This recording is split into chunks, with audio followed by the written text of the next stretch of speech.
रघुनाथ धोंडो कर्वे हे विधवा, पुनर्विवाह आणि स्त्री शिक्षणाच्या क्षेत्रात कार्य करणाऱ्या धोंडो केशव कर्वे यांचे पुत्र. रघुनाथ कर्वे हे विल्सन कॉलेजमध्ये गणिताचे प्राध्यापक होते.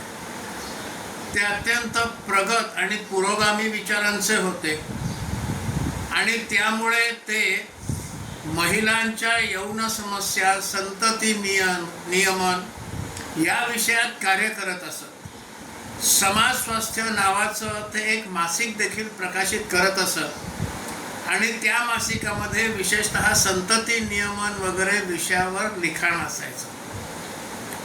त्यांच्या या कार्यामुळे विल्सन कॉलेजच्या संकुचित ख्रिश्चन मॅनेजमेंटनं त्यांना कॉलेज सोडायला लावलं. नाहीतर मग हे कार्य बंद करा असा पर्याय दिला. त्यांनी आपलं कार्य चालू ठेवायचं ठरलं आणि कॉलेज सोडलं. हे कार्य त्यांचं सुरू असताना अश्लीलतेच्या मुद्द्यावरून त्यावेळच्या मुंबई प्रेसिडेंटच्या शासनानं त्यांच्यावर अश्लीलतेचा खटला भरला.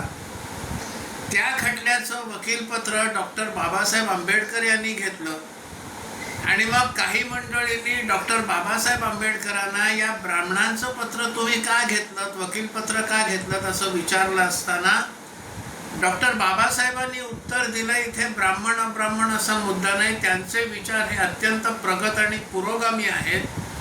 त्यांचा लढा या पुरोगामी विचारांसाठी आहे आणि त्यांच्या या पुरोगामी विचारांना माझं समर्थन आहे, म्हणून मी ते त्यांचं वकीलपत्र घेतलं. इथे जातीचा मुद्दाच येत नाही.